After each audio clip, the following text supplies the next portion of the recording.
Bienvenue pour cette journée qui commence par une conférence qui a pour thème la question de l'autocensure. Ce thème, on en est arrivé à le mettre en avant quand on a vu le choix, le parcours de certains de vos prédécesseurs. Et on s'est dit que peut-être il serait intéressant d'essayer de lever les obstacles, qui soient culturels, sociaux, symboliques, qui font que parfois vous vous dites « c'est pas pour moi ». Donc, à l'issue de cette conférence, on aura droit à des ateliers nombreux cet après-midi, puisqu'on accueille plus de 80 personnes aujourd'hui, des personnes qui se déplacent dans le Néraquais, qui viennent d'un petit peu partout, et on les en remercie, à travers des ateliers aussi divers que les sciences politiques, le droit, les langues et les lettres, la santé, le paramédical. J'en oublie, vous les connaissez, puisque vous en avez choisi chacun 4. Donc, de ce fait, on espère vraiment que cette journée sera une journée fructueuse, d'échange. On va commencer dès maintenant, et je vais vous présenter pour cette conférence Monsieur Tanguy Castex, qui est un ancien élève de l'établissement en 3e année de sciences politiques. Madame Florence Meyer, qui est proviseure CPGE au lycée Montaigne de Bordeaux. Monsieur Didier Guibaud, qui est proviseur CPGE également du lycée Camille Jullian de Bordeaux, directeur de Greta également. Et monsieur Daniel Truon-Lloyd, qui est responsable national des entretiens d'excellence et sans qui cette journée n'aurait pas été celle-ci. Je tiens vraiment à l'en remercier.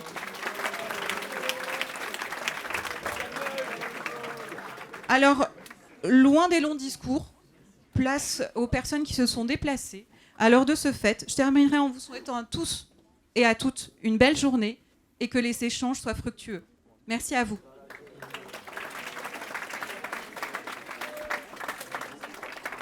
Alors, juste pour... vous le savez déjà, parce qu'on l'a évoqué, là, les intervenants auront un temps de parole et ensuite, vous, un temps où vous pourrez poser toutes les questions. Voilà, hein, et chacun son tour. Merci beaucoup. Bonjour à tous, moi c'est Tanguy, je suis en 3e année à Sciences Po Bordeaux. Et comme vous, j'étais au lycée Georges Sand de Nérac avant, donc c'était il y a 4 ans, il me semble, ouais, il y a 4 ans. Et voilà, donc je suis là pour vous parler du thème de l'autocensure et que c'est pas bien. Donc en gros, qu'est-ce que c'est ? C'est que souvent quand on est dans un petit lycée comme celui de Nérac en campagne, on se dit qu'on ne peut pas forcément faire rentrer dans une grande école ou partir étudier à Bordeaux, à Paris, dans n'importe quelle grande ville, ce genre de choses. Parce que soit parce qu'on n'est pas au courant des offres qu'on a, soit parce qu'on ne se sent pas assez qualifié, ce genre de choses. Et du coup, je suis là pour vous dire que c'est pas le cas, vu que moi j'étais à votre place avant et que maintenant je me suis retrouvé dans une grande école bordelaise. Donc voilà. Moi, quand j'étais à votre place, en première, surtout en première, parce qu'après en terminale, je me suis dit que je pouvais je m'étais imaginé que je pouvais y arriver. Voilà, parce qu'on devait passer un concours pour rentrer à Sciences Po Bordeaux, c'est plus le cas maintenant, mais voilà. Enfin, c'est une épreuve sur dossier, je crois, ce genre de choses. Et du coup, j'étais pas un excellent élève, j'avais pas 18 de moyenne comme tous mes concurrents au concours.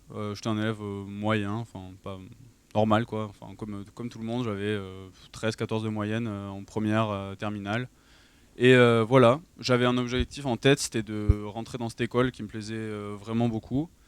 Et j'ai travaillé pendant toute mon année terminale, en plus de bosser les cours du lycée. Et malgré le fait que j'ai pas des énormes résultats au lycée, j'ai réussi à avoir un concours d'une grande école. Et voilà, donc le message que je veux vous faire passer, c'est que c'est pas parce que vous n'avez pas des moyennes incroyables que vous pouvez pas rentrer dans une grande école ou faire ce que vous voulez, hein, quoi que ce soit. Hein. Si vous avez un objectif en tête pour l'avenir, donnez-vous les moyens de le faire. le travail, ça fait pas tout, mais ça fait une grande partie du boulot. Donc voilà.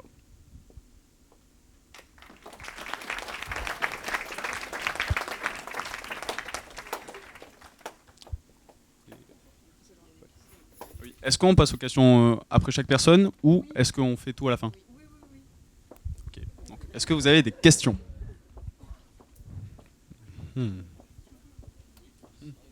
Oui, pardon. Dis-moi. C'est très bien. Tu veux que je te explique un peu ce que c'est? Donc en gros, c'est ce qu'on appelle une grande école. C'est une école où au départ on devait rentrer sur concours. Maintenant, il y a quand même une forte sélection, mais c'est plus en concours écrit. En gros, je crois qu'il faut faire un CV, une lettre de motivation, et ça passe par Parcoursup comme le reste des facs, etc. Et en gros, c'est un établissement pluridisciplinaire, donc on apprend plein de matières différentes, on va dire. C'est pas tourné vers les sciences dures, c'est tourné autour des sciences sociales. Donc j'étudie l'histoire, la science politique, l'économie, la sociologie, le droit, les relations internationales, ce genre de choses. Et en gros, c'est une école qui se fait sur 5 ans minimum. Donc voilà, 3 années de licence, 2 années de master. Les 3 années de licence, on a un tronc commun, donc c'est des cours assez généraux. C'est voilà, des cours d'introduction à un peu toutes les matières que j'ai citées auparavant. Donc si tu viens de S ou de L et que tu n'as pas forcément fait d'économie ou de sociaux, ou quelle que soit la filière, hein, tu peux t'adapter vu que toute la première année c'est que des cours d'introduction, etc. Ça remet tout le monde au même niveau. Voilà. Et ensuite c'est en master que tu te spécialises, sachant qu'à Sciences Po Bordeaux on est obligé de partir 1 an à l'étranger et c'est en 2e année et moi j'ai passé 1 an au Brésil. Voilà. Ouais. Non, c'était 1 an de dur travail. Bah, si tu travailles beaucoup et qu'ils estiment que ton dossier il est assez bon pour être pris, oui. Enfin, voilà, c'est une sélection comme les autres. Donc, oui, pardon. Moi, j'étais en ES. Donc, vous, les terminales, vous n'êtes pas touché par la réforme. Vous êtes encore en... Ok.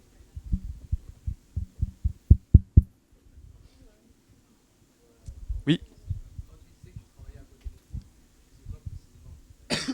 Alors, comme nous, on avait un concours qui se basait sur 3 épreuves. C'était une épreuve de langue, une épreuve de culture générale et une épreuve d'histoire sur le programme de première S. Je révisais les cours d'histoire de première S dans mon coin. Et aussi, il y a la prépa du PPJV au lycée, donc vous en avez sûrement entendu parler, il y en a peut-être qui sont à l'intérieur. Je faisais ça, plus je bossais un peu chez moi. L'examen de langue, j'avais décidé de le passer en anglais, du coup je bossais, je sais pas, des trucs anglais. Et Monsieur Ashburn qui m'avait aidé un peu aussi pour certains trucs. Voilà. Oui.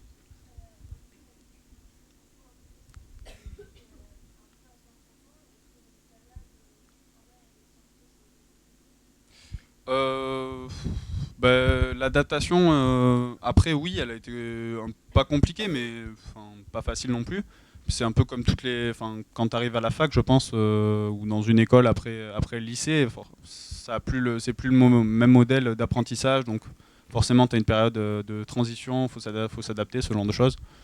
Mais c'était pas violent, oui, ça a une adaptation à faire, mais c'était pas trop compliqué, non.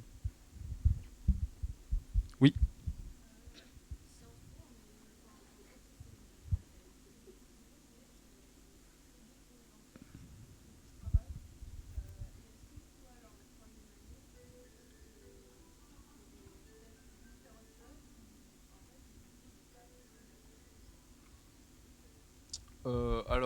Il y a 2 questions. Le niveau, il n'est pas si inaccessible que ça.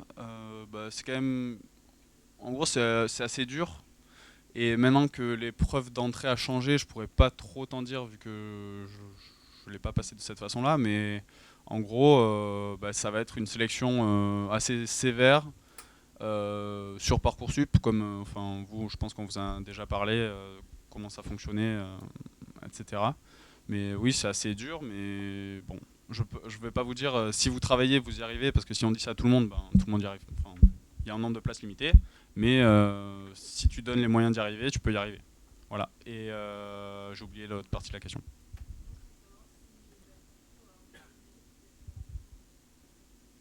Ah, oui, ça me plaît vraiment. Ça me plaît vraiment. Au début, je voulais faire ça parce que je voulais pas partir dans une fac où j'allais faire que du droit, que de l'éco, que de l'histoire, un truc comme ça. Je voulais vraiment continuer un peu comme au lycée où on a plusieurs matières. Et Sciences Po, c'était une de mes seules options parce que ben, j'avais pas été pris en licence et je trouvais pas de double licence sur tel ou tel sujet.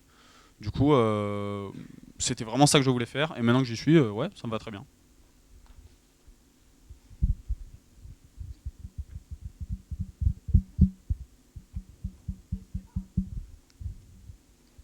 Ouais. Alors, je n'ai pas d'idée précise, mais là, ce qui m'intéresse, en gros, bon, je suis en troisième année, donc on a encore des cours assez généraux. Il faut qu'on se décide cette année sur nos masters, donc les spécialités qu'on va prendre, et donc notre avenir, entre guillemets, plus précis. Ce qui m'intéresse le plus, c'est la gestion des risques économiques, financiers, militaires, politiques dans les pays du Sud, donc surtout en Amérique latine parce que j'ai vécu au Brésil, c'est une région qui me plaît beaucoup et c'est un thème qui me plaît aussi beaucoup. Donc voilà, j'aimerais bien bosser là-dedans. D'autres questions?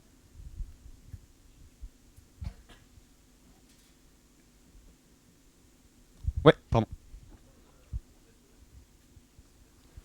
Alors, ça vraiment, enfin, faut pas s'inquiéter parce que dis-toi que si tu pars à l'étranger avec ta fac, tu auras des dizaines et des dizaines de personnes qui l'auront fait avant toi, qui seront allées dans le même quartier que toi, dans la même école que toi, qui te donneront tous les retours possibles et imaginables. Moi, je suis arrivé au Brésil, j'avais déjà une coloc, enfin, j'avais un parrain de l'université, comme tu auras peut-être à la fac ou n'importe quelle école où tu vas, qui t'aide à t'intégrer. Il est venu me chercher à l'aéroport, il m'a conduit à mon appartement, il est allé me faire acheter des meubles, il m'a tout fait faire, il m'a fait découvrir les bars de la ville le soir même et les boîtes le lendemain. Donc vraiment, t'es jamais perdu parce que t'as toujours quelqu'un pour t'aider. Et puis j'étais pas le seul français de mon école à partir, donc voilà, j'étais pas perdu. Et je pense que là je parle pour mon école et mon cas, mais c'est partout pareil. C'est plus, enfin je sais pas si vous avez regardé les films, j'ai oublié le nom, l'auberge espagnole, Erasmus et tout, c'est plus comme ça maintenant. Hein. C'est très facile. Voilà.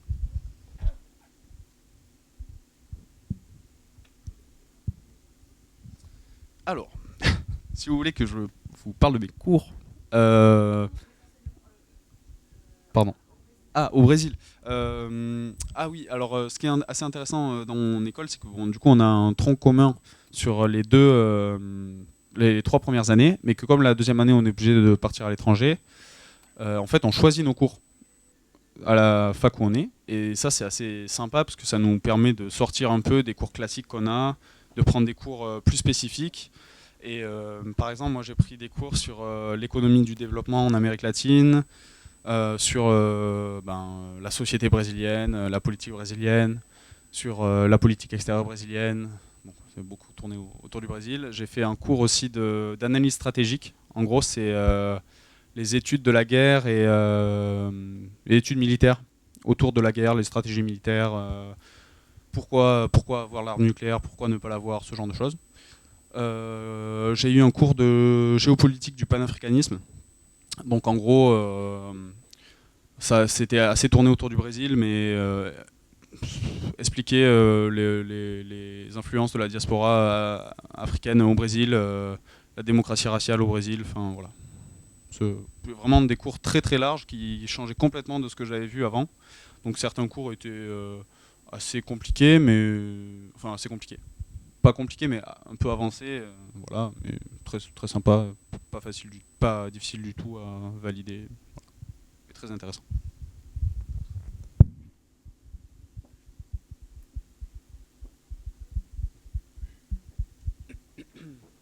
Oui, portugais. Très peu. Alors, en gros, je parlais pas portugais quand je suis arrivé au Brésil. Genre, je savais dire le garçon mange une pomme parce que j'avais appris sur le Duolingo et ça me servait absolument à rien. Mais du coup, au début, je parlais en anglais avec mes colocs pendant une semaine et après, je leur ai demandé de m'aider, de me parler en portugais. J'avoue qu'au début, aller faire mes courses tout seul, c'était compliqué parce que le système de carte de crédit, c'est pas les mêmes au Brésil et en France. Et les cours. Étonnamment, c'était le plus simple parce que les cours, ça tournait quand même autour de choses que j'avais déjà vues l'année précédente. Le 3/4 des mots, c'est des mots transparents. La moitié des auteurs, c'est des auteurs que tu étudies en France. Les profs parlent lentement et clairement, alors que les gens, quand ils discutent, tu comprends rien ce qu'ils disent au début, parce que va essayer de comprendre une conversation entre deux ados qui utilisent que du langage, qui parlent en verlan et tout, alors que toi, tu parles déjà pas la langue. Donc ça, c'était compliqué au début. Mais les cours, vraiment, c'est le truc qui est venu le plus facilement, comprendre les cours. Vraiment, le plus simple. Et après, les difficultés de la vie, le truc aller faire ses courses et tout, ça passe très vite. Hein. Enfin, voilà. C'était juste, en arrivant, c'était assez comique. Vous avez d'autres questions? Ou peut-être que j'ai mal répondu à vos questions, parce que des fois, je développe un peu et je passe à côté de la question. Oui. Alors, ça peut être, j'ai pas envie de te dire tout et n'importe quoi, mais beaucoup de choses. En gros, ça tourne autour de plusieurs axes. Ça peut être bosser dans la fonction publique. Donc, comme je t'ai dit, c'est en 5 ans. Les 2 dernières années, c'est des années de master où tu te spécialises dans un truc. Tu as des masters qui vont te préparer au concours de la fonction publique. Donc, je sais pas, bosser en préfecture, faire l'ENA, ce genre de choses. T'en as un qui est tourné autour de la communication, du journalisme. T'en as, comme ce qui m'intéresse, tourné autour du développement, voilà. D'autres de la carrière politique, d'autres de l'économie sociale et solidaire. Donc en gros, c'est des nouveaux modes d'entreprise plus respectueux, moins basés sur le profit, ce genre de choses. Quoi d'autre? En gros, voilà, on a un truc assez large. Ça peut aller de journaliste à faire de la politique, même si ça c'est très peu de gens en vrai qui le font, même si c'est un peu un cliché qu'on a sur Sciences Po. Ça peut être bosser dans une banque, faire de la gestion, ça peut, même si ça aussi c'est une minorité. Tu peux aussi faire de la recherche en sciences sociales. Il y en a quelques-uns qui font des doctorats, qui écrivent des thèses. C'est pas la plupart non plus, mais il y en a quelques-uns. Et je pense que il y a environ, je crois, 70% des gens qui partent bosser en entreprise et les autres qui bossent pour l'État, enfin qui sont fonctionnaires ou qui bossent, qui bossent à la fonction publique. Voilà.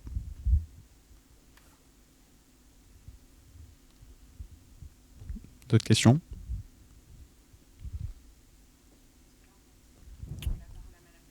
Oui. Merci. Alors, moi, je vais essayer de vous présenter ce que sont les classes préparatoires. Alors, les classes préparatoires, ce sont 2 années qui vous permettent de préparer un concours pour une grande école. Alors, il existe plusieurs classes préparatoires dans presque, je dirais, tous les domaines. Le domaine scientifique, le domaine littéraire, le domaine économique. Donc, finalement, il y a sans doute une classe prépa pour chacun d'entre vous, quelque part, sur le territoire ou en France. Voilà. Donc, ce sont des études exigeantes de 2 années qui ensuite vont vous permettre, comme je le disais, de préparer des banques de concours, des concours qui vont permettre ensuite d'être ingénieur pour les scientifiques, d'être chercheur, on en parlait, de faire de l'économie, d'intégrer une école de management, de commerce, des grandes écoles aussi de la fonction publique, bien sûr, de poursuivre, pourquoi pas, un cursus vers l'université. Donc il y a énormément de débouchés après ces 2 années. Alors ce sont 2 années très intenses parce que effectivement vous travaillez un peu comme vous le faites actuellement au lycée, dans un établissement scolaire, le lycée Camille Jullian, Gustave Eiffel, Montaigne pour Bordeaux, mais bien sûr peut-être partout en France. Donc 2 années dans un établissement scolaire. Donc c'est vrai qu'il faut avoir, je dirais, en tête qu'on va sans doute travailler sur un rythme qui est un peu proche de celui que vous faites multiplié, puisqu'on va vous demander beaucoup de choses à titre personnel. Mais les cours sont construits de façon à la fois assez traditionnelle, mais aussi un peu nouvelle, puisque vous aurez des cours théoriques, mais aussi des travaux pratiques, des travaux dirigés, des heures de face à face avec des professeurs pour traiter de questions diverses. Donc c'est vraiment très riche et très, très intéressant. Alors ce sont aussi 2 années qui vous permettent de réfléchir à votre parcours. Certains ont peut-être déjà en tête d'être ingénieur, de travailler dans l'environnement, de travailler dans l'économie, etc. Mais d'autres n'ont pas encore de projet. Donc la classe préparatoire peut être ce tremplin, vous voyez, pour construire tranquillement un projet en étant évidemment déjà sur un champ particulier. Si on aime les sciences, on va plutôt faire une classe préparatoire scientifique ou évidemment en fonction de sa spécialité aujourd'hui de votre bac d'origine. Vous êtes la dernière promotion qui allait forcément choisir en fonction de votre bac d'origine. Mais il y a, je dirais, des possibilités pour beaucoup d'entre vous. Alors ce sont 2 années, il faut le dire, un peu difficiles, qui ne sont pas forcément réservées aux meilleurs élèves, hein, c'est pareil, il y a effectivement une forte sélection à l'entrée en classe préparatoire, mais il y a des prépas pour chacun d'entre vous, hein. Il y a beaucoup de places, contrairement à ce qu'on peut croire, en classe préparatoire, selon la diversité des formations proposées. Alors au lycée Montaigne, on a toutes les formations, hein, si vous en avez peut-être déjà entendu parler, les filières scientifiques MPSI, PCSI, la filière BCPST pour être vétérinaire ou pour travailler dans le champ de l'agronomie, de l'environnement. Nous avons les filières littéraires que nous partageons avec le lycée Camille Jullian, mais les filières scientifiques aussi d'ailleurs, on en parlera. Mais plutôt spécialisée sur les lettres classiques. Et nous avons aussi une filière tout à fait singulière, qui est une hypocagne BL, qui est une hypocagne sciences sociales, avec une forte dominante aussi de mathématiques, d'économie, mais extrêmement pluridisciplinaire, très riche, très intéressante, et avec énormément de débouchés. Voilà, donc je ne vais pas entrer peut-être dans le détail des formations, vous pouvez trouver tout ça sur notre site. Moi, ce que j'aimerais vous dire, c'est qu'il faut absolument vous intéresser à ce type d'études parce qu'il y a énormément de sécurité. C'est un parcours qui est très fortement sécurisé à tous les niveaux. À la fois parce que lorsque vous êtes inscrit en classe préparatoire, vous avez une inscription rassurante à l'université de votre choix. Donc on peut toujours, si jamais on n'est pas dans la bonne voie ou si on n'a pas envie de poursuivre, aller vers l'université à tous les moments du parcours. Et puis surtout parce que ce sont des concours presque davantage de répartition que de sélection. En tout cas pour les écoles d'ingénieurs et les écoles de management. Répartition, ça veut dire qu'il y a de la place dans les grandes écoles et qu'on réussit en fonction de ces résultats à intégrer telle ou telle école.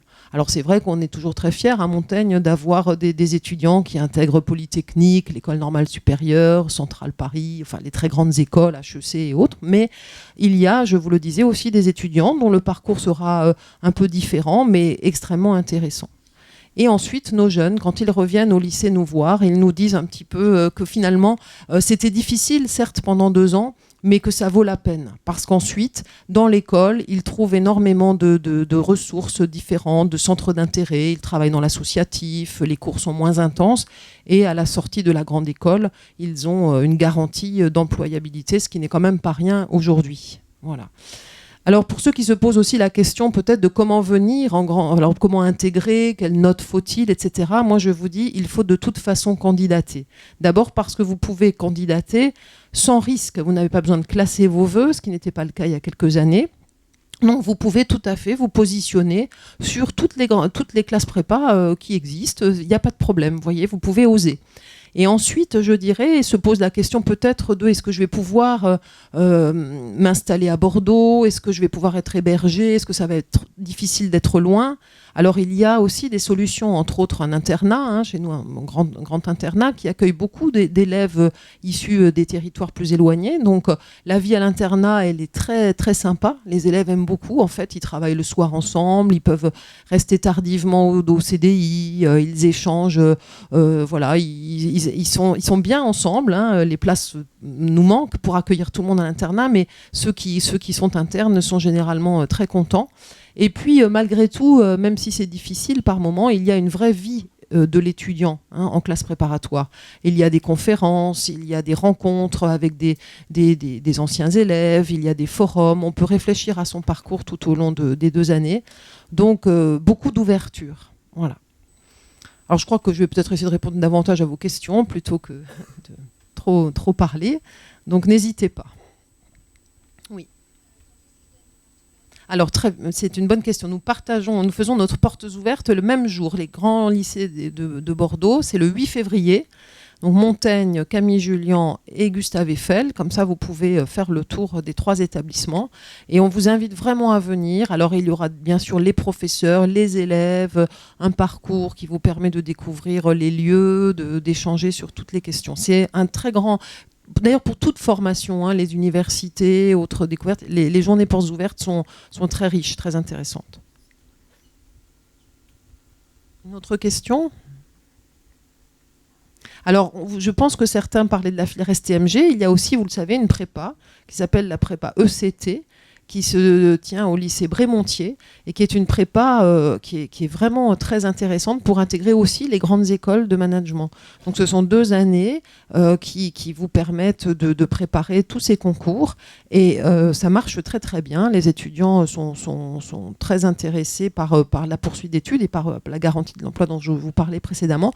Donc le lycée Brémontier qui ne fait pas ses portes ouvertes le même jour mais que vous pouvez découvrir sur le site. Et donc, vous intégrez ensuite à Bac+2 les mêmes écoles que ceux qui ont un bac ES ou un bac scientifique. Voilà. Oui ? Oui.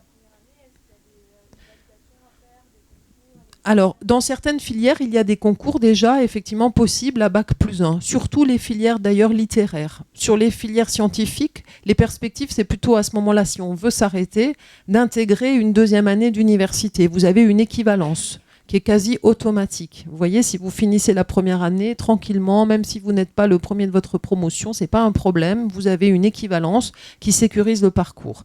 Et l'université nous a apporté très récemment ces statistiques. Nos élèves réussissent brillamment à l'université lorsqu'ils ont fait même une année seulement de classe préparatoire. Mais sur les filières littéraires, par exemple au lycée Montaigne, nous avons la spécialité Histoire des Arts. Et en fait, nous avons des élèves qui intègrent l'école du Louvre. Vous voyez, après une année. Nous avons aussi un partenariat avec Sciences Po Bordeaux qui nous permet en fait qui permet aux élèves des filières EC, AL, BL de préparer un concours qui se déroule au cours de la première année. Ils restent en classe préparatoire jusqu'à la fin de la 2e année et ils intègrent Sciences Po Bordeaux à la 3e année. C'est un concours qui est réservé aux étudiants de classe préparatoire bordelais et autres d'ailleurs, mais de la région. Est-ce qu'il y a d'autres questions ? N'hésitez pas. Hein. Alors, peut-être les critères, souvent, vous n'osez pas poser la question, est-ce que je vais être pris ? Est-ce que j'ai une place ? Est-ce que je vais réussir à intégrer ? Et là, je vous l'ai dit, hein, il faut absolument candidater. Il ne faut surtout pas se censurer. Il faut oser candidater parce que vous allez peut-être avoir la bonne surprise d'être reçu. On ne sait pas. Hein, on ne sait pas parce que une année, voilà, il n'y a pas eu d'élèves de tel lycée que l'année suivante, il n'y en aura pas beaucoup. Hein, c'est vraiment très variable. Donc, il faut absolument oser. Oui ? Alors, c'est Parcoursup, bien sûr. Oui. Alors, les appréciations, voilà, c'est les bulletins de première et de terminale, premier trimestre, 2e trimestre également, et puis les appréciations que vont saisir vos professeurs. Moi, je vous encourage, et c'est très important, si vous avez un projet sur une filière qu'on dit sélective, à en parler à votre professeur principal. C'est très important de lui faire part de votre motivation pour que votre professeur puisse appuyer votre demande sur la fiche à venir qu'il doit compléter sur Parcoursup. Ça, nous, au lycée Montaigne, et puisqu'il y a, je pense, quelques professeurs dans la salle, je voudrais vraiment dire aux enseignants que nous faisons confiance aux enseignants qui nous proposent, qui suggèrent de belles candidatures. Donc tout ça, vous voyez, c'est important de communiquer. Vous allez voir votre enseignant, vous dites, voilà, monsieur, moi, c'est vraiment ça qui m'intéresse. Je rêve d'être vétérinaire, j'ai envie de faire, d'être professeur, j'ai envie d'intégrer telle école d'ingénieur. Il faut parler de votre projet pour que votre dossier, vous comprenez, soit valorisé aussi à ce niveau-là de votre motivation. Il y a bien sûr les résultats, mais les appréciations comptent. Et vous voyez, par exemple, comment réussit-on en classe prépa ? Parce qu'après, il ne suffit pas d'intégrer. On réussit, bien sûr, par un travail un peu académique, classique, mais on réussit parce qu'on a, et surtout d'ailleurs, parce qu'on a la motivation personnelle. On a envie d'être là. Et cette envie, elle se construit, elle se nourrit. Et donc, il faut déjà nous en faire un peu part, au moins au début, la curiosité, vous voyez, d'apprendre et d'en faire un peu plus tous les jours. D'autres questions ? Je vais peut-être laisser mon collègue compléter. Oui ? Oui.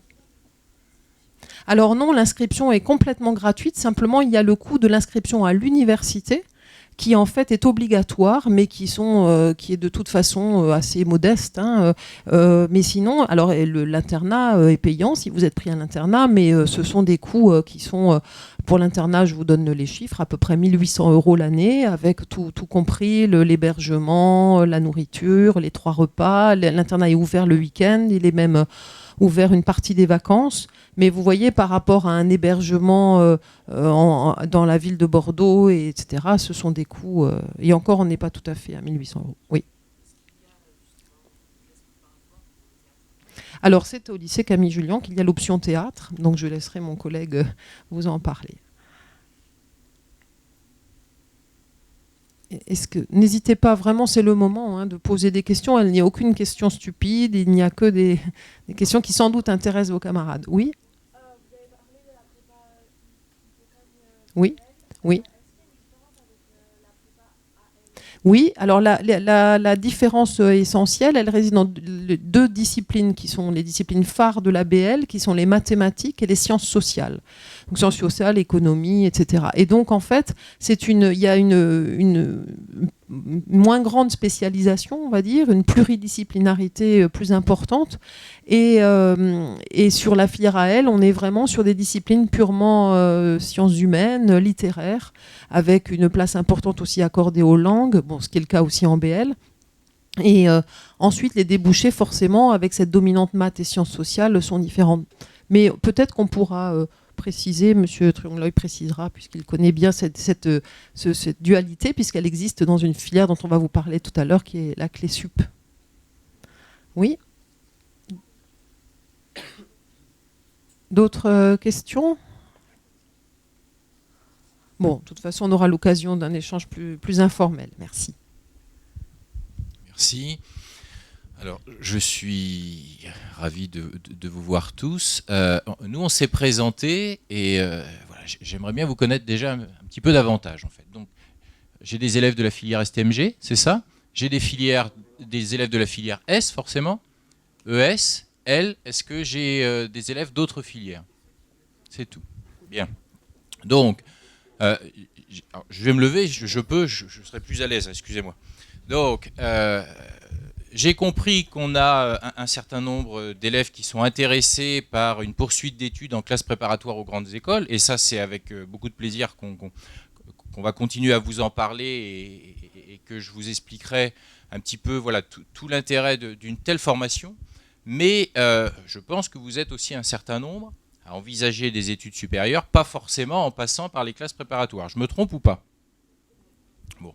Alors, il y a une chose qui est extrêmement importante.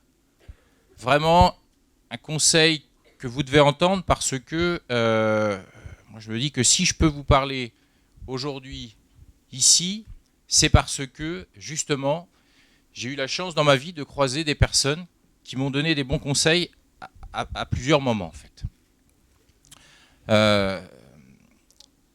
Ce qui est très important, c'est d'arriver à prendre confiance en soi et à se dire que si à un moment donné, un professeur me dit « il n'y a pas de raison, tu es capable d'aller vers cette voie-là », eh bien, à la limite que ce conseil-là, voilà, j'y réfléchis, je tourne autour et je me dis « bon sang de bonsoir, s'il m'a dit ça, c'est qu'il a sûrement de bonnes raisons ».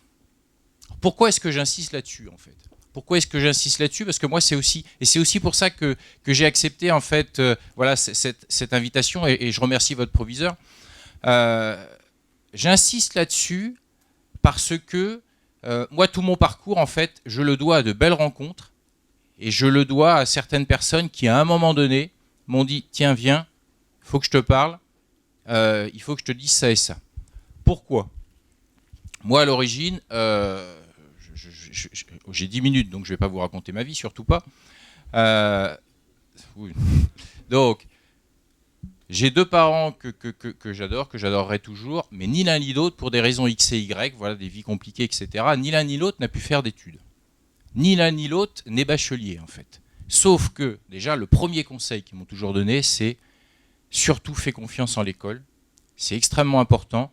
Tu vas rencontrer des gens qui ont étudié, qui vont te dire des choses. Sois respectueux. Écoute les conseils. Et si on te dit de travailler, travaille. Et si on te dit que c'est pas assez, je veux dire, même si ça te fait un petit peu de peine, tu te dis que si on te le dit, il y a de bonnes raisons. Tu continues, tu t'accroches, tu es courageux. Ça a été le conseil majeur, en fait, que je me répète régulièrement.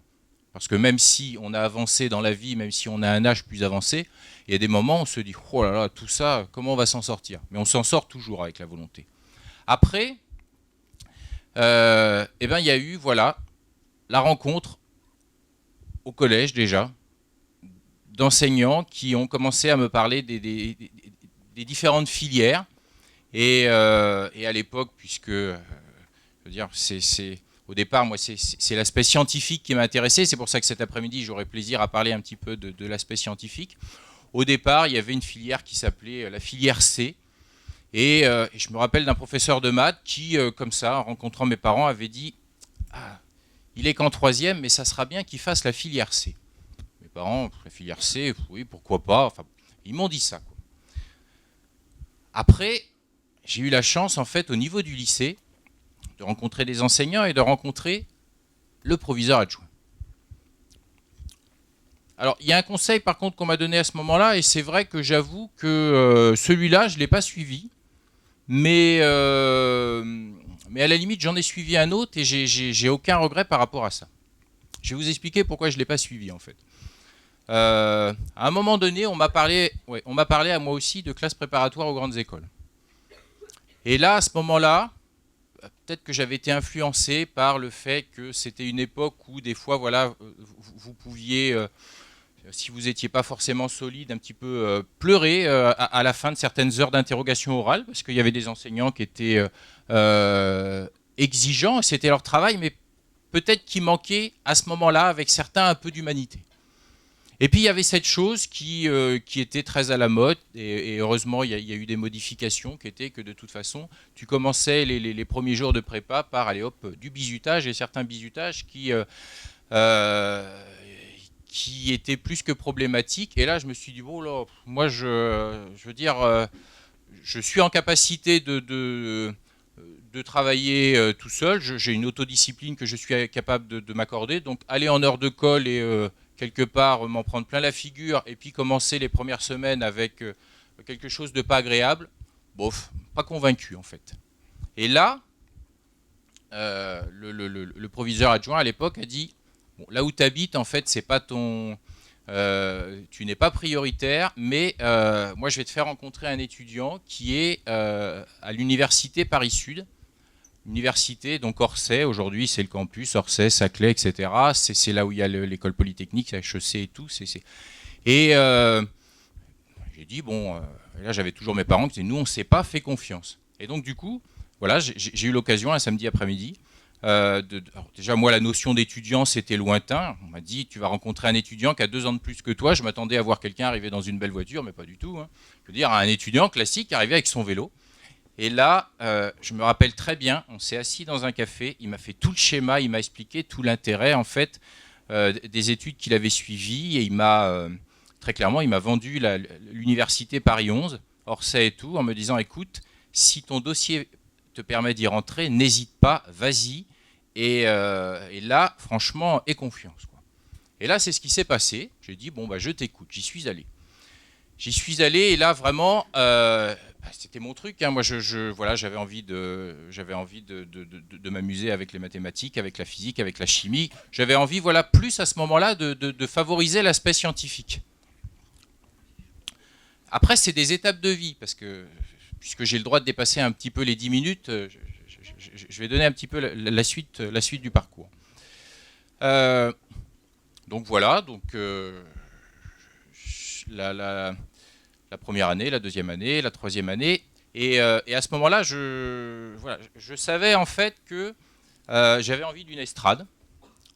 Parce que au départ, je me dis, oh, tu feras du théâtre, du cinéma, etc. Mais c'est difficile de percer et tout. Et je me dis, je veux un public.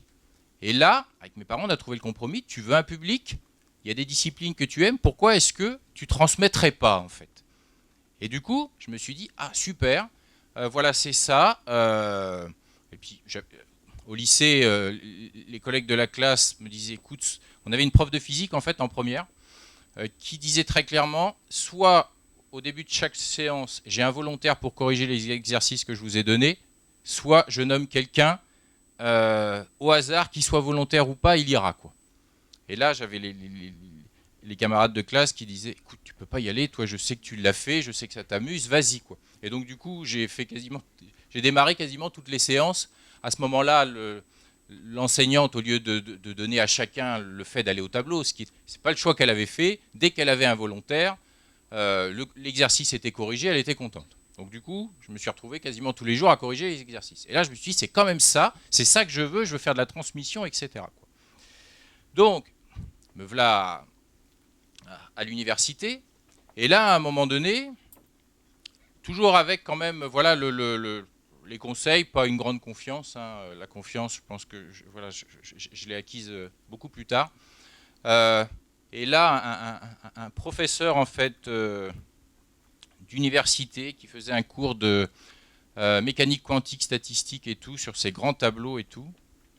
À la fin du cours, l'amphi était plein et dit est-ce que l'étudiant Guilbeault est là? Je regarde, je me dis mince, il n'y a que moi qui porte ce nom-là. Donc, je dis oui, c'est moi. Il me dit, tu viendras me voir à la fin. Là, vous dites bon sang de bonsoir. Pourtant, j'ai tâché d'être sérieux. Il y avait eu les partiels, etc. Je dis qu'est-ce que j'ai fait quoi? Qu'est-ce que j'ai fait? Je descends et il me dit, tu viens avec moi dans mon bureau. Bon. Et là, il me dit, et là j'en parle avec émotion parce que ce monsieur, à un moment donné, j'ai voulu aller le remercier et malheureusement, voilà, un souci de santé l'a fauché et voilà, il est parti 2-3 semaines avant que le rendez-vous était fixé pour que j'aille le remercier et du coup, c'est vrai que quand je parle de lui, quelque part, je le remercie de cette façon-là. Là, ce monsieur, il me reçoit dans le bureau et il me dit, bon, qu'est-ce que tu veux faire plus tard? Je dis, moi, je veux faire de l'enseignement. Mon parcours, il est tout tracé. Voilà, je finis la licence, éventuellement, je fais la maîtrise derrière, je passe le CAPES et on n'en parle plus. Quoi. Voilà, je ferai mon enseignement, c'est ce que je veux faire. Et là, il me regarde. Il me dit, tu veux faire de l'enseignement, c'est très bien. Si tu passes pas l'agrégation et si tu postules pas pour devenir auditeur libre à l'école normale supérieure, écoute bien ce que je te dis, je te mets un coup de pied au cul et j'assumerai ce coup de pied au cul. Là, je me dis, bon sang, bonsoir. C'est quoi cette histoire quoi? Qu'est-ce que c'est que ça? Dans quel... mais pourquoi? Il me dit, écoute, il y a eu... Alors, le pourquoi du comment, en fait, la chance que j'ai eue, c'est qu'il avait mis... la semaine d'avant, il y avait un partiel et tout, il avait mis un sujet de statistique assez compliqué. Et enfin paraît-il. Et en fait, je sais pas, ce sujet m'a plu en fait. Ce sujet m'a plu, je sais pas pourquoi. À ce moment-là, j'étais à l'aise et j'ai décroché un 19,5 à ce sujet. Voilà, il m'a plu, point barre quoi. Voilà, c'est tout. Et là, du coup, voilà, c'est comme ça que je me suis retrouvé dans son bureau quoi. Et du coup, alors forcément, je dis tiens, je vais appeler mes parents quand même. Puis à ce moment-là, c'était, vous savez, on les appelait. Ils tenaient à, voilà, c'était important qu'ils aient des nouvelles, puis nous on aimait bien aussi. Donc une fois dans la semaine, on faisait la queue à la cabine téléphonique, puisqu'il n'y avait pas les portables à ce moment-là. Des fois, il fallait attendre 3 quarts d'heure pour atteindre la cabine téléphonique et donner des nouvelles. Et là, je raconte, je me suis fait convoquer dans le bureau et tout. Mais qu'est-ce que tu as fait?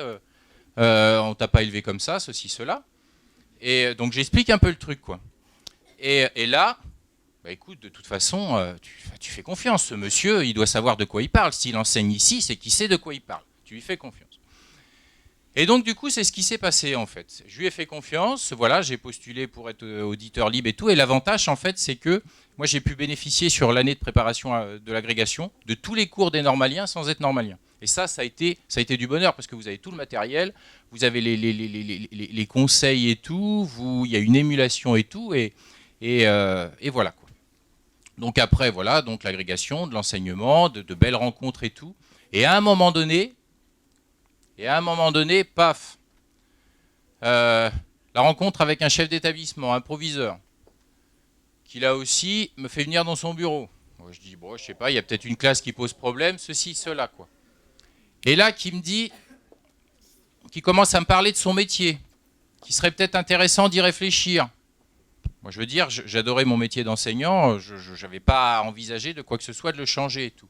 Et puis à un moment donné, 2 ans après, je me suis dit quand même, voilà, la transmission, j'aime ça, mais j'ai la curiosité, puisque voilà, il y a aussi cette curiosité en fait d'aller jouer sur des terrains sur lesquels on se dit, je ne sais pas du tout, ça se trouve, je ne vais pas être capable, ça se trouve, je vais me planter, etc. Mais toujours la petite voix qui dit, fais confiance dans les gens qui te disent des choses et n'aie pas peur. Voilà, c'est ça. Et c'est pour ça que j'insiste un peu et que je suis désolé si je prends la parole un peu trop longtemps ce matin, mais le message que je veux vous faire passer, c'est n'ayez pas peur. N'ayez pas peur, ayez confiance en vous. Je veux dire, en plus, vous avez l'avantage de votre âge. Vous êtes à un moment donné où vous mémorisez plein de choses. Vous avez une vivacité d'esprit, une acuité, etc. Vous êtes vraiment dans le moment de votre vie le plus propice à l'apprentissage, à condition de le vouloir, bien sûr, et à condition voilà, d'avoir cette niaque, d'avoir ce courage, etc. Et de se dire, à certains moments, quand c'est un petit peu difficile, qu'on se dit qu'est-ce que je me suis mis dans cette galère, de se dire oui, mais si je ne suis pas par hasard, à un moment donné, quelqu'un m'a dit que j'en serais capable. Et ça vous redonne du jus et vous repartez. Et c'est ça qui est important. Et donc, du coup, et après, voilà, par la suite, en fait, ça a été que ça. C'est-à-dire, à un moment donné, une rencontre, chef d'établissement, puis après une autre, etc.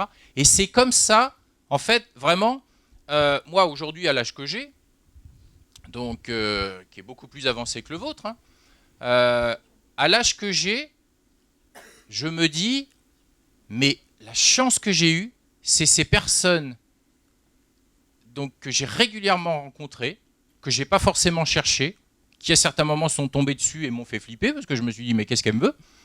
Et qui ont dit, vas-y, n'aie pas peur. Et là, c'est ça que vous devez... Pour moi, c'est la partie extrêmement importante, en fait, de ce moment, de ce matin. C'est que vraiment, de par des journées comme ça, et j'aime beaucoup, en fait, j'aime beaucoup le demain vous appartient.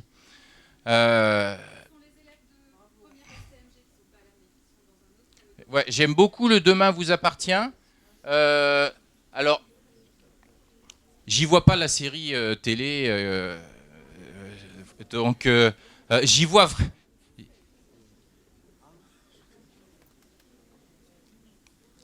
Je me trompe pas, hein. Il y a une quotidienne. Il y a une quotidienne sur France 2, je crois.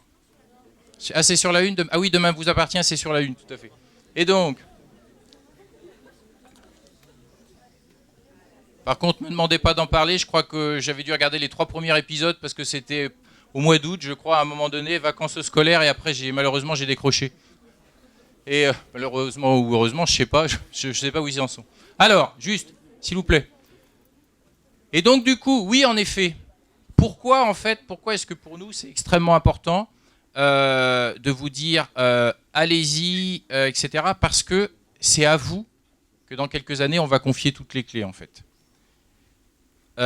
On est obligé de bien vous former, de vous aider à prendre la place qui vous correspond selon votre personnalité dans différents domaines, et que vous y soyez bien, et que le travail que vous allez mener, la mission que vous allez porter, eh bien, elle vous plaise et que vous ayez envie d'y donner le meilleur de vous-même. C'est extrêmement important parce que nous, à un moment donné, on ne sera plus en capacité, en fait, de prendre des responsabilités dans cette société, etc. On pourra, pendant quand même, j'espère, encore un certain temps, répondre à vos questions, être à votre écoute, vous donner un petit peu de quelques conseils si vous nous sollicitez. Mais après, c'est vous qui allez prendre les responsabilités, c'est vous qui allez faire en sorte que, pour vos enfants, ça soit le moins compliqué possible, et que pour nous, pour notre génération, vous disiez, à un moment donné, ils ont bossé, on va tâcher de ne pas les laisser tomber. Ça, c'est important. Et donc, du coup, pour revenir quand même sur l'importance pour ceux qui voudraient postuler sur un type d'études exigeant, et en particulier, je reviens sur les classes préparatoires aux grandes écoles. Ce qui est vraiment bien, et on est nombreux à s'être battus pour ça, c'est qu'on a mis beaucoup plus d'humanité, en fait, dans l'enseignement en classe préparatoire aux grandes écoles. On a maintenant des enseignants qui voilà, repèrent en fait des potentiels chez les élèves, se disent celui-là ou celle-ci, elle peut, je vais l'aider à se surpasser parce que même si pour l'instant cette personne ne sait pas qu'elle peut, elle le peut. Donc je vais l'accompagner pour que vraiment cette personne prenne confiance en elle et fonce. Mais ça avec beaucoup d'humanité. Les fameuses heures d'interrogation orale, de colle, etc., moi je vois plus, je vois pas d'étudiant qui est dévasté en sortant, etc. Non, parce que maintenant ça se passe comment? L'élève est interrogé, soit il est inspiré, voilà, donc il répond, il fait son exercice correctement et tout selon la discipline. Et puis si il y a des points perfectibles, le professeur lui explique. Et l'élève qui serait complètement paumé, à la limite, le professeur il se dit bon bah voilà, je vois où est ton souci, on s'assoit, je vais te réexpliquer, parce que si je te réexplique pas ça, au prochain cours, forcément, tu vas pas réussir à suivre et tu vas décrocher. Et donc du coup, maintenant, il y a tout cet accompagnement, il y a cette humanité, il y a ce désir vraiment, voilà, beaucoup plus humain. Il y a eu des progrès mais considérables sur le sujet en 30 ans. Sur le fait que maintenant, on peut faire une classe préparatoire aux grandes écoles en s'y sentant bien. La preuve, et là je reviens sur différentes choses que j'ai entendues. Moi j'ai 2 filles. Il y en a une qui a fait la prépa BL. Il y en a une qui a fait la prépa BL, une prépa exigeante, mais aujourd'hui, et à la limite, voilà, si un élève voulait, je peux même lui donner son numéro de téléphone. Aujourd'hui, elle va vous expliquer que... Aujourd'hui, elle va vous expliquer quoi? Elle va vous expliquer que franchement, ces 2 années de prépa, mais ça lui a donné une solidité, une capacité d'analyse, de travail, une vivacité dans les réponses qui lui rendent énormément service. Donc là, elle finit un master et puis elle a déjà pas mal de propositions pour la suite, etc. Parce que au cours de ces 2 années, elle a appris à affronter beaucoup de travail en un temps limité, mais avec un accompagnement de qualité et les bons conseils donnés par les enseignants. Et il y a l'autre qui a fait un autre choix, qui, elle, s'est dit j'ai pas peur, moi je veux faire des études à l'international. Et là, on lui a dit si t'as pas peur, vas-y. Et qui bientôt ira faire 6 mois au Brésil, qui là actuellement est aux États-Unis, qui après repart à Singapour où elle a passé 1 an et demi, qui à un moment donné a fait 6 mois en Allemagne. Et en 4 ans, elle aura parcouru en fait tout un tas de continents. Et à chaque fois, parce que ça, vous allez vous rendre compte qu'une fois qu'on a appris la technicité de maîtriser une langue vivante étrangère, c'est comme quand on a appris à maîtriser un instrument de musique. Pour en maîtriser d'autres, le travail il est beaucoup moins important en fait. Il y a des mécanismes en fait. Et une chose qui est très importante, et c'est ce qu'a dit monsieur tout à l'heure, on arrive dans un pays, au bout d'un moment, forcément, il y a le déclic, ça y est, vous avez les mécanismes langagiers, vous commencez à comprendre, vous commencez à vous exprimer, et progressivement, vous faites l'acquisition de cette langue que vous ne connaissiez pas du tout quelques mois avant. Donc vous voyez qu'il y a plein de possibilités. Il y a les classes préparatoires, il y a tout le reste, etc. L'essentiel, c'est d'arriver à prendre confiance en soi, à tenir compte des conseils qui vous sont donnés par les personnes un peu plus âgées qui ont envie de vous aider, qui ont envie de vous transmettre une certaine foi, une certaine envie. Et surtout, et ça c'est important, et ça sera important pour tout le reste de votre vie, quel que soit ce que vous fassiez, n'ayez pas peur. Dans la vie, il ne faut pas avoir peur. Merci.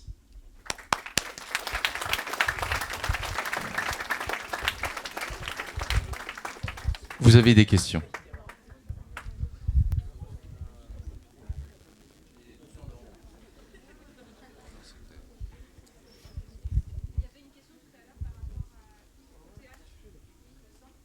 Ah oui, tout à fait. Alors, en effet, sur notre hippocampe, c'est-à-dire la classe préparatoire aux grandes écoles AL.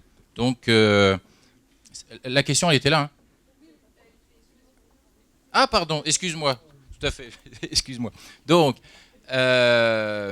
oui, il y a la spécialité, en fait, théâtre, donc, qui a lieu sur la 2e année, mais qu'on commence dès la 1re année, en fait. À partir du moment où, contrairement, par exemple, à une spécialité dans une langue vivante étrangère, où vous êtes déjà habitué à ces cours dans cette langue et où vous êtes déjà sensibilisé, Le théâtre, tout le monde n'a pas forcément commencé l'étude du théâtre au niveau, par contre, voilà, étudiant. Il n'y a pas que la représentation, il y a l'écriture, il y a apprendre un petit peu aussi qu'est-ce qui a donné naissance à différentes pièces qui, au cours de plusieurs centaines d'années, continuent à être prestigieuses, à être rejouées, etc. Toute cette étude et tout, on le commence, cet enseignement dès la première année, donc dans ce qu'on appelle en fait Hippocagne, et après c'est poursuivi sur l'année de Cagne. Mais oui. Et là, franchement, alors ça se fait, hein, nous on l'a fait ce matin, on a fait du covoiturage, et ça je vous incite à le faire peut-être avec plusieurs parents, et en plus c'est beaucoup plus sympa. Si le 8 février, vous avez possibilité avec un ou deux adultes devant qui peuvent conduire, et que vous fassiez du covoiturage pour venir jusqu'à Bordeaux, mais oui, venez nous voir, passez voir les collègues de Montaigne, passez voir les collègues d'Eiffel, passez à Camille Julien, et là, moi, on te présentera le professeur qui porte la spécialité théâtre, qui est passionné, qui t'en parlera, et je pense que tu es déjà convaincu, mais si tu l'es pas, il va te convaincre. Ok ? Oui.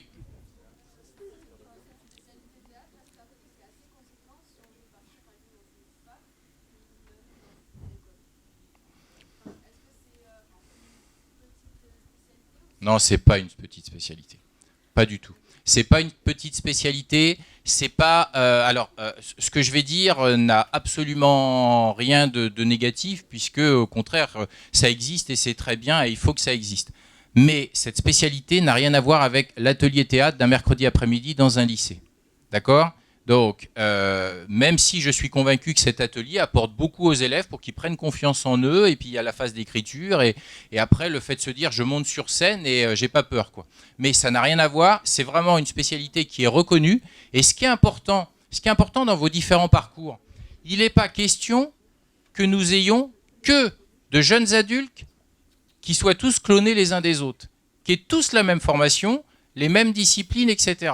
Il faut un certain nombre d'adultes qui aient des enseignements qui ne sont pas forcément les enseignements qui ont été choisis par tous les autres, parce qu'il y a forcément un endroit où il y a de la place pour ces gens-là, et ils vont dire regardez, moi j'ai ça, ah bah ouais, là on a la personne un peu plus originale qu'on cherche, pas au sens négatif original, hein, original dans le sens qui ne ressemble pas à toutes les autres, quoi, qu'on cherche, c'est celle-ci, et c'est des petites choses en fait,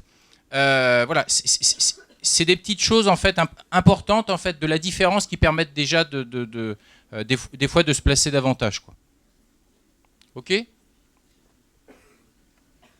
Et juste sur cette histoire d'originalité, ça c'est important. Je rebondis et je fais un petit flashback. Un petit flashback. Ça c'est quelque chose qui sur un des oraux de l'agrégation en fait, c'était un montage en physique et tout. On tire au sort. Et il y avait le choix entre un sujet qui était assez classique en fait et un sujet il était nouveau de l'année et pour l'instant personne ne l'avait choisi, quoi. Et moi je pense que ce qui m'a sauvé là-dedans, c'est de dire je vais faire celui-là que jamais personne n'a fait. Donc j'ai eu un public dans la salle, mais c'est parfait parce que moi j'aime bien quand il y a un public. Et du coup, je pense que je n'aurais pas eu le même parcours si j'avais choisi le sujet complètement classique que plein de gens avaient déjà pris à l'origine, quoi.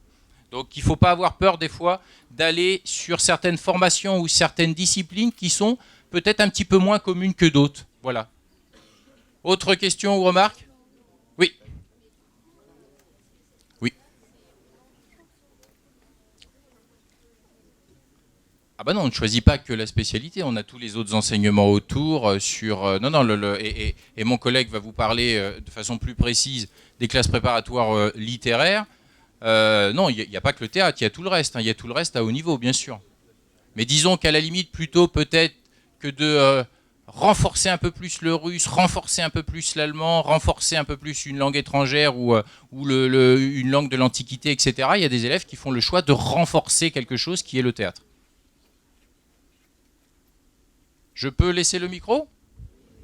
Merci beaucoup.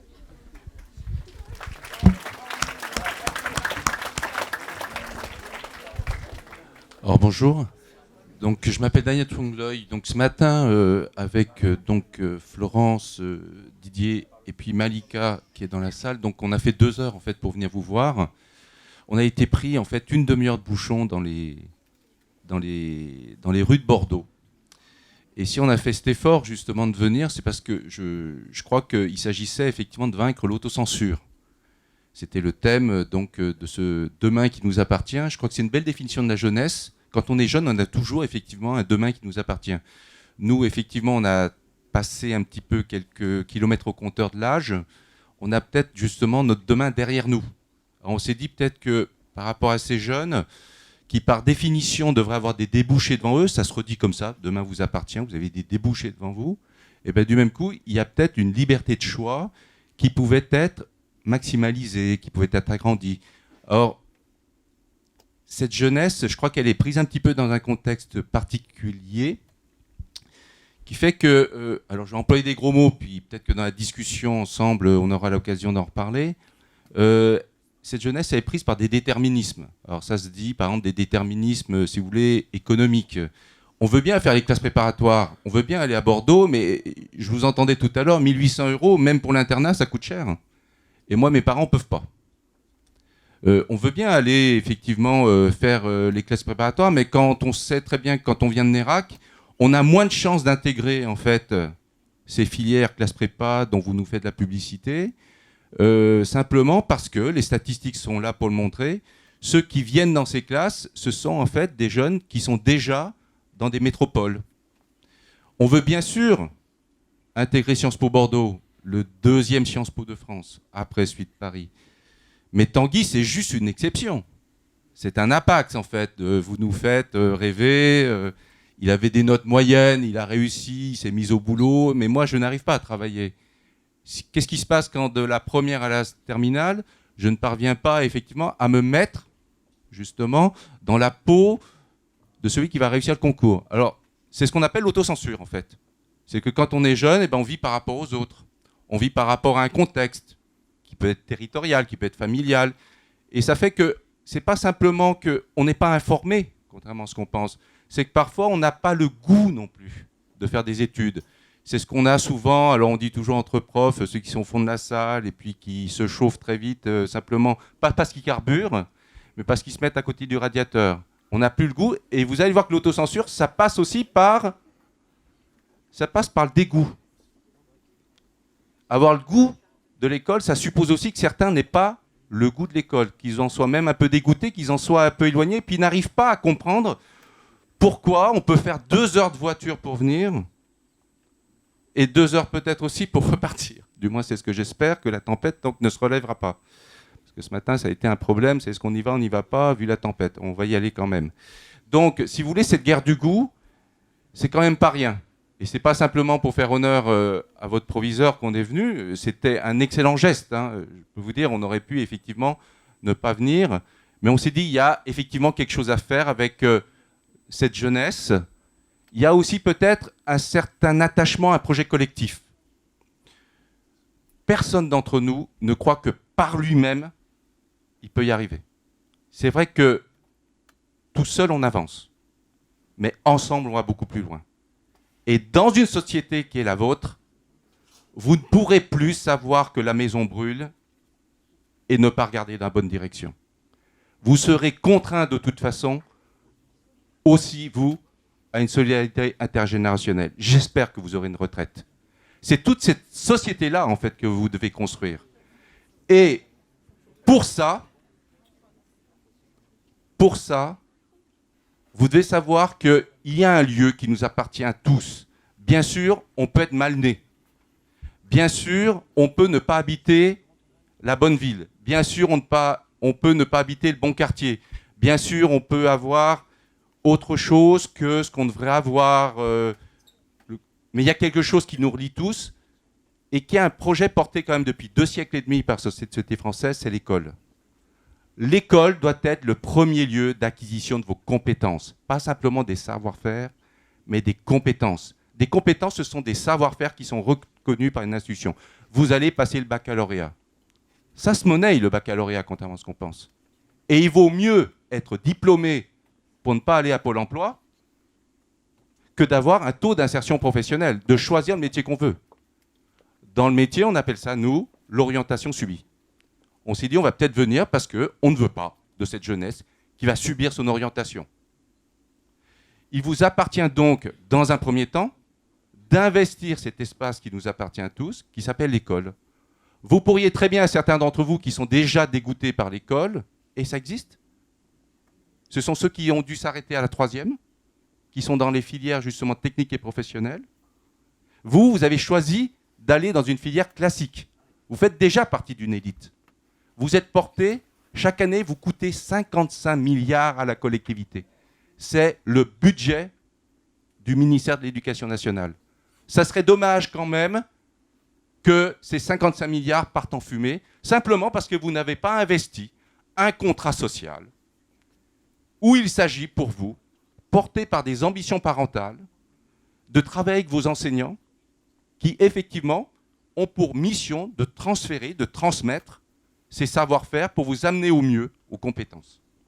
Le baccalauréat, la licence, le master et pourquoi pas le doctorat. Vous voyez, c'est un peu tout ça. Et quand on s'autocensure, c'est parce qu'on sent inconsciemment qu'il y a des sanctions sociales, il y a des pénalités. Alors les sociologues appellent ça la mort sociale.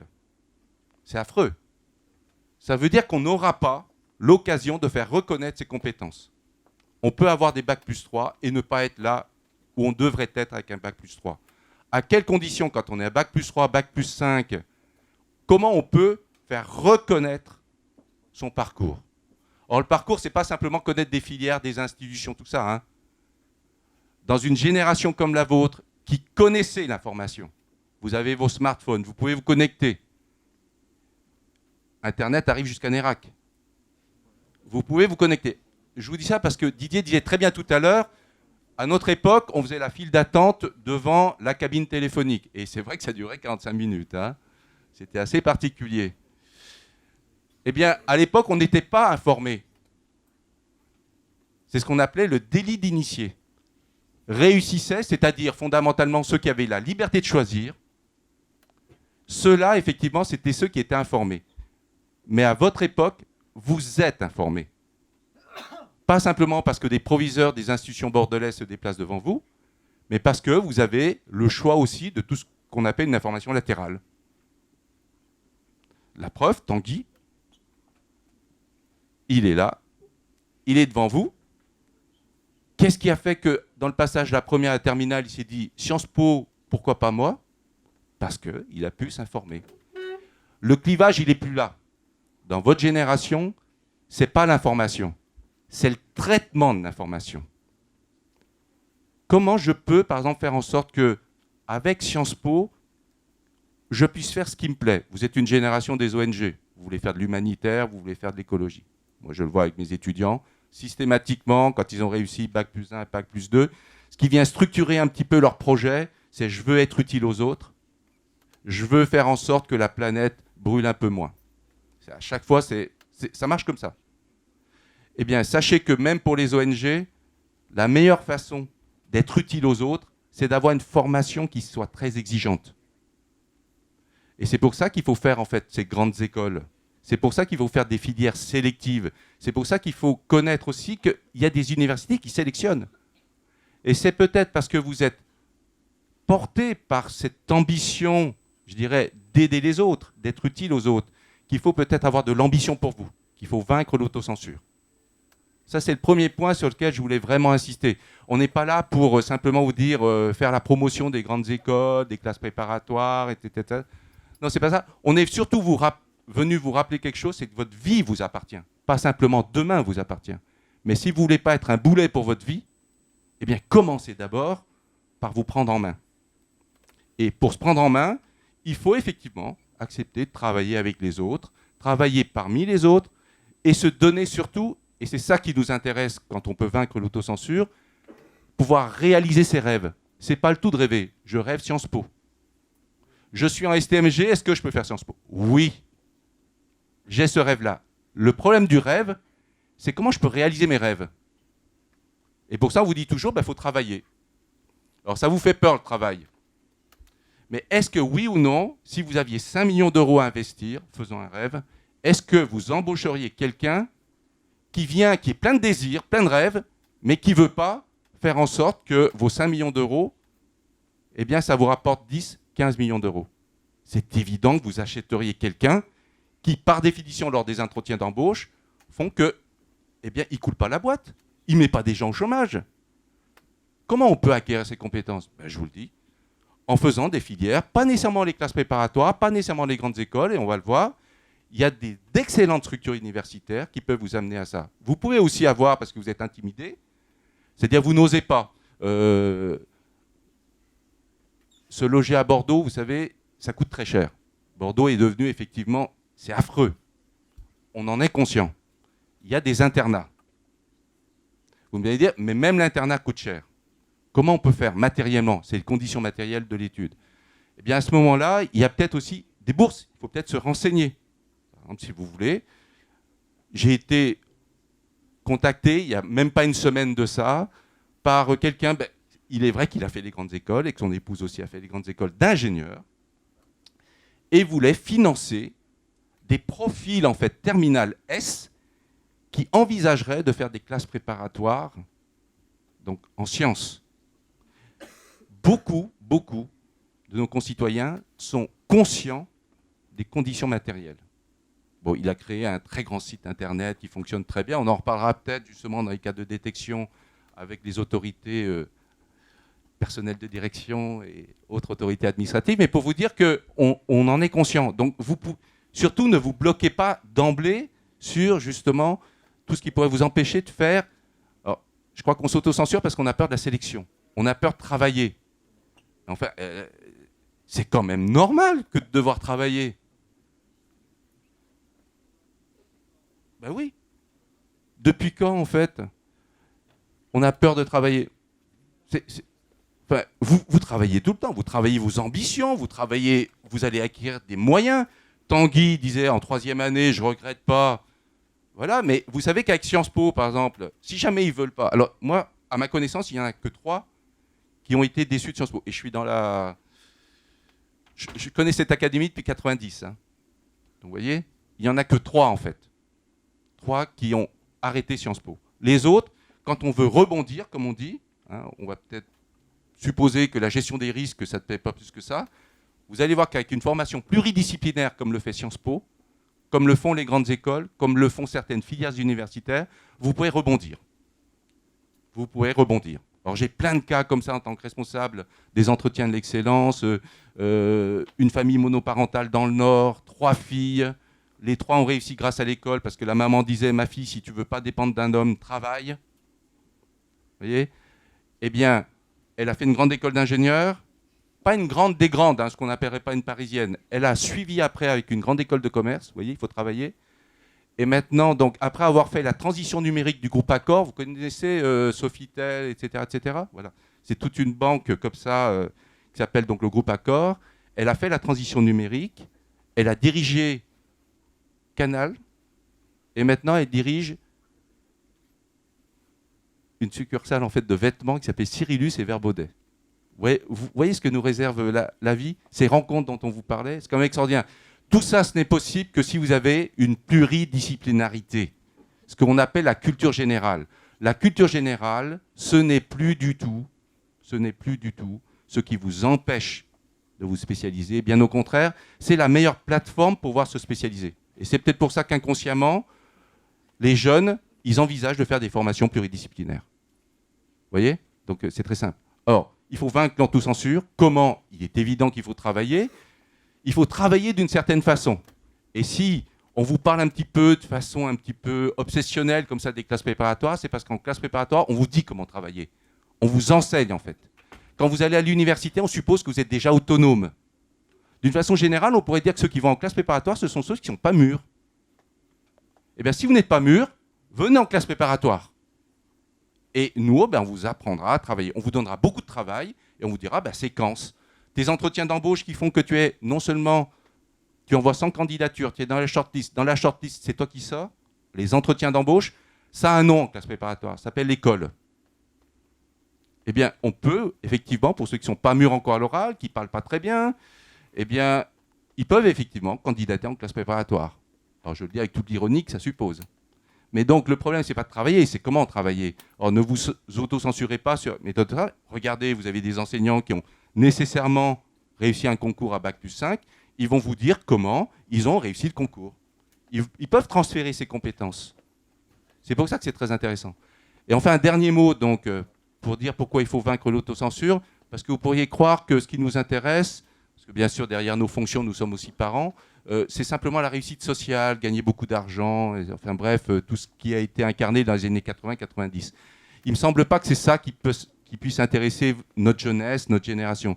Je crois que ce qui vous intéresse fondamentalement, c'est avoir une vie libre, où fondamentalement, vous avez non pas simplement la liberté de choisir, mais surtout, vous avez surtout les moyens de votre liberté.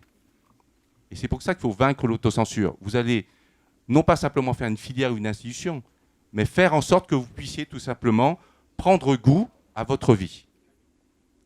Alors pour finir, donc, avant les questions, il y a un bon mot que j'ai retrouvé de l'ancien recteur d'ici à Lyon l'autre jour.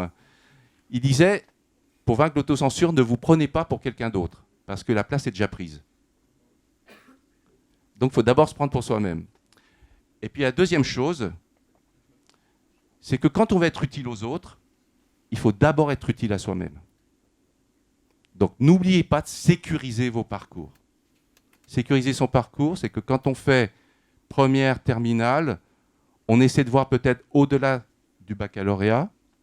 Et si jamais vous avez la possibilité d'aller jusqu'à L3, allez jusqu'à justement M2, et puis au-delà de ça, encore continuer, parce que vous aurez les moyens d'être libre. Je crois que c'est ça qui est important, justement, pour vaincre l'autocensure. C'est se donner les moyens de sa liberté. Voilà.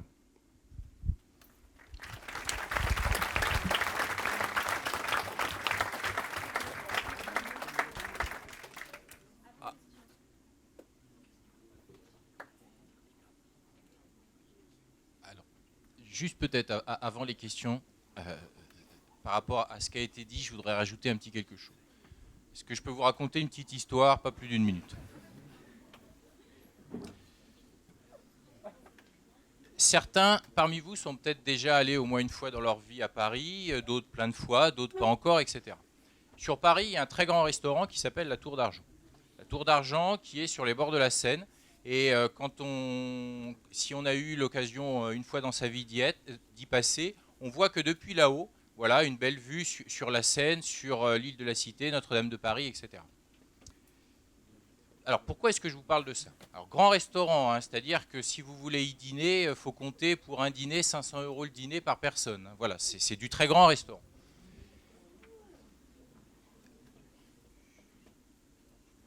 À Tulle, en Corrèze, il y a un CFA autour des métiers de la restauration. Il y a un jeune, plein de talent, qui avait été repéré donc, par ses enseignants dans ce CFA, etc.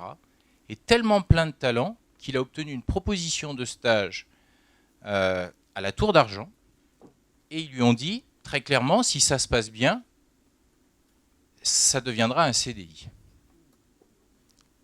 Le truc de dingue, ok? Malheureusement, on dit aux jeunes, écoutez les conseils, etc. Faites attention aussi à prendre les bons conseils et parfois à en prendre plusieurs. Malheureusement, quand ses parents ont été contactés à ce jeune, par rapport à cette opportunité, les parents tout de suite sont allés voir leur fils et ont dit non, mais n'écoute pas ce qu'ils te disent, tu vas pas aller à Paris, il n'y a que de la violence, c'est dangereux, c'est du n'importe quoi, là-bas c'est la jungle et tout, non, surtout, il faut pas.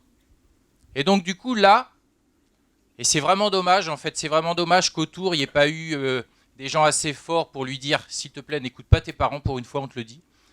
Eh bien il les a écoutés, il a refusé son opportunité. Alors aujourd'hui il travaille dans un petit restaurant en Corrèze, il est sûrement très heureux et c'est ce que je lui souhaite. Mais je pense très clairement que la carrière professionnelle et l'épanouissement ne sont pas le même que si il ne s'était pas contenté d'un conseil qui était peut-être à ce moment-là pas forcément le meilleur. Et donc, écoutez les conseils, mais sachez des fois en prendre plusieurs. Et surtout, et ça je vous le dis, ça c'est important, c'est pas parce que votre papa, votre maman, votre frère, votre grand-mère, etc., à un moment donné, a peur pour vous que vous devez avoir peur. N'ayez pas peur en fait. Votre vie, elle vous appartient. C'est la vôtre. Ok? Donc vous écoutez les conseils, mais parfois, prenez-en plusieurs et sachez faire le tri. C'est tout ce que je voulais dire.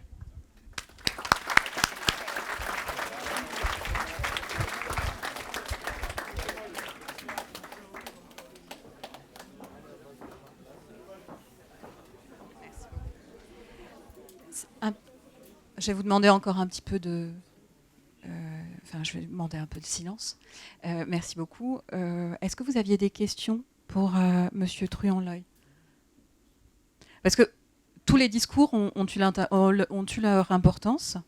Les discours ont été très différents et je vous en remercie, vraiment. Et ce que je souhaitais savoir déjà, en premier lieu, si vous aviez des questions pour Monsieur Truanloy, qui a été très très clair, qui vous a secoué. Et ça, finalement, c'est un peu ça. Lutter contre l'autocensure, c'est cette part. C'est être en capacité de se secouer et de se dire mais qu'est-ce que j'apporterai aux autres? Je suis l'avenir, hein, c'est le thème que vous avez vous-même choisi. Et votre avenir, c'est à vous de jouer. Donc merci à tous nos intervenants. Merci beaucoup. Je vais faire une petite conclusion, parce que j'ai pris quelques notes. Je retiendrai Oser, de Madame Florence Meyer. Je retiendrai les rencontres. Les rencontres. Je raconterai, je ne ferai pas comme monsieur, mais tout le monde. On est tous le résultat de rencontres. Tout le monde. Et pour rencontrer, il faut être ouvert. Parce qu'il serait dommage de passer à côté. Peut-être que certains vous ont déjà tendu la main, mais peut-être que vous ne l'avez pas vu. Et ça, c'est dommage. Donc n'hésitez pas à ouvrir les yeux sur les rencontres, sur ce qu'on appelle parfois les opportunités. Donc ça, c'est important. Être à l'écoute, ne pas avoir peur, se faire confiance, avoir confiance en l'autre. Très important. Tous ces mots, c'est ceux que j'ai retenus. Peut-être vous, vous en aurez retenu d'autres. J'ai entendu de manière sous-jacente aussi, c'est que la réussite, elle n'est pas réservée qu'aux élites. Puisqu'on peut être fils d'ouvrier, on peut être fils de cadre moyen et avoir de beaux parcours. Ça, c'est important. Alors, je suis en pleine période de conseil de classe. Et puis, on entend souvent, il manque de motivation. Ah, mais il se met au fond. Ah, mais il travaille pas. Ah, mais... Ah ouais, c'est ça tout le temps. Je vous cache pas que j'aimerais bien entendre autre chose. Mais en attendant, vaincre l'autocensure, c'est vaincre ses propres obstacles. Et ce que vous mettez en avant, vous, contre vous. Parfois, vous êtes le